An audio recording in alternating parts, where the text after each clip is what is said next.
Bonjour à tous et bienvenue dans cette nouvelle vidéo. Nous allons programmer un automate programmable pour contrôler la machine illustrée ici. L'automate utilisé est Micro 830 de Allen Bradley. Le système contrôlé est un mélangeur de produits. Comme vous pouvez le voir, nous avons deux pompes qui transfèrent deux produits différents vers un réservoir. Nous avons également un mélangeur électrique. Et nous avons une électrovanne qui commande la vidange des liquides du réservoir. Et nous avons deux capteurs de niveau, un capteur niveau bas et un capteur niveau haut. Ces deux capteurs sont de type tout ou rien, c'est-à-dire ils peuvent avoir l'état vrai ou l'état haut. Voyons alors ce que le programme doit faire. Comme nous l'avons déjà dit, les deux capteurs de niveau sont de type tout ou rien. Lorsque le liquide atteint le niveau du capteur, il se met à l'état vrai. Et on voit un signal 24 volts vers l'automate. Sinon, il se met à l'état faux. Donc, si le réservoir est complètement plein, les deux capteurs sont à l'état vrai. Sinon, si il est partiellement rempli, nous avons seulement les capteurs niveau bas et à l'état vrai. Et s'il est totalement vide, les deux capteurs sont à l'état faux. Maintenant, nous allons décrire le fonctionnement souhaité. Le système démarre lorsqu'on donne un ordre de marche par un bouton Start et la phase de remplissage commence. Les deux pompes fonctionnent simultanément. La première pompe transfère le produit 1 au réservoir et la deuxième le produit 2. Le remplissage s'arrête lorsque le niveau est détecté. Ensuite, le moteur de malaxeur démarre automatiquement et tourne pendant 7 secondes. C'est la phase de malaxage. La dernière phase est la phase de vidange. L'électrovanne s'ouvre jusqu'à vider totalement les réservoirs, c'est-à-dire le capteur de niveau bas n'est plus à l'état vrai. Le cycle remplissage, malaxage, vidange continue à se répéter. Une fois qu'on appuie sur le bouton Stop, le cycle en cours, c'est-à-dire le cycle remplissage, malaxage, vidange en cours, se termine, puis le système s'arrête. Maintenant, nous allons identifier les entrées et les sorties de l'automate. Ici, nous avons à gauche la partie opérative du système, ici l'armoire de commande du système, ici le pupitre de commande de notre système, qui comporte deux boutons, un bouton de Start, de marche, et un bouton Stop. Nous avons des entrées provenant de la partie opérative vers l'automate. Je parle ici de capteurs de niveau bas et de capteurs de niveau haut. Le capteur de niveau haut est attaché à l'entrée tout ou rien digital input ici d'adresse DI02 de l'automate et le capteur niveau bas est attaché à l'entrée d'adresse 0 DI03. Nous avons aussi des entrées provenant du pupitre vers l'automate. Le bouton Start qui est attaché à l'entrée d'adresse DI08 et le bouton Stop qui est attaché à l'entrée d'adresse DI09. Concernant les sorties, nous avons des actionneurs à commander par l'automate, des actionneurs dans la partie opérative de notre système qui doivent être commandés par l'automate. Donc, nous avons la sortie d'adresse DO00 est utilisée pour commander les moteurs du mélangeur ou des malaxeurs.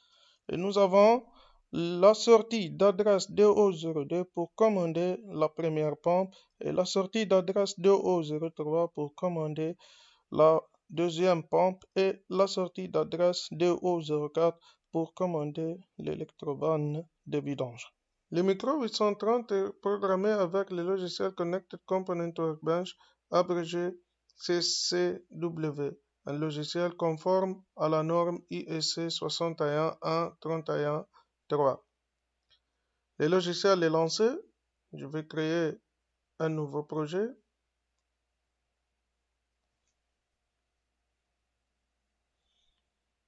Je vais l'appeler Malaxa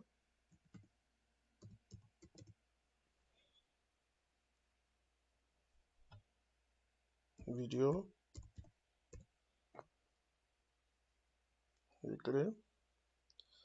Maintenant, je vais ajouter l'automate à notre projet. Donc, l'automate utilisé ici, c'est Micro 830 de référence 2080 LC30 24QW. Je sélectionne et j'ajoute. Dans ce CW, les projets sont organisés sous forme des unités d'organisation de programmes. En anglais, Program Organization Unit, abrégé POU, qui peuvent être ou bien des programmes, ou bien des blocs fonctionnels, function block, ou bien des fonctions. Nous allons aborder ce sujet avec plus de détails dans une autre vidéo. Ici, nous allons nous concentrer sur notre projet. Alors, les entrées et les sorties de l'automate doivent être déclarées comme des variables globales afin qu'ils puissent être utilisés au niveau de toutes les POU. D'accord? Donc, double-clic sur Global Variable ici. Donc, il nous apparaît ce tableau ici DO, DO, DO, DO et M, c'est-à-dire Embedded. Ce sont ici les sorties embarquées sur l'automate. Ici DI, DI, c'est-à-dire Digital Inputs, sont les entrées, EM, c'est-à-dire les entrées embarquées, et ainsi de suite. Ici, nous avons quelques mémoires système, des bits et des entiers de différents types. D'accord? Donc, pour notre cas, nous voulons maintenant déclarer les entrées et les sorties. Donc, ici, nous allons commencer par les sorties. La première sortie, celle d'adresse DO00, c'est celle du mixeur. Donc, je vais l'appeler Q pour désigner une sortie mixeur. D'accord? Nous n'avons pas utilisé la sortie d'adresse DO01 dans notre projet. Nous avons la pompe 1 commandée par la sortie d'adresse DO02. Donc la pompe 1. Q, pompe 1. Et nous avons la sortie d'adresse Q, pompe 2, qui commande la deuxième pompe. La sortie qui commande la deuxième pompe. Et la dernière sortie, c'est celle qui commande l'électrovanne de vidange. Donc, l'adresse DO04.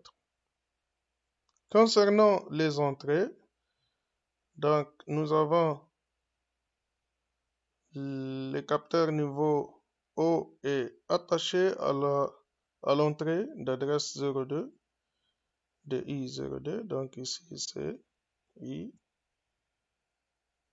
input, c'est-à-dire I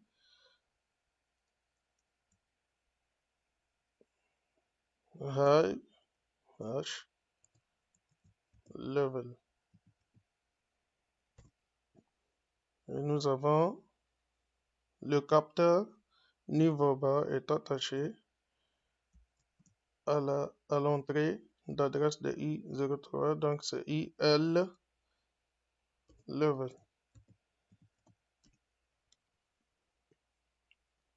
Et nous avons les boutons Start est attaché à l'entrée d'adresse de i08, donc i Start. Et le bouton Stop, donc i Stop. Donc, comme ça, nous avons terminé la déclaration des entrées et sorties de l'automate. Dans la prochaine vidéo, nous allons établir les graphes de fonctionnement de notre système, puis procéder à la programmation de l'automate.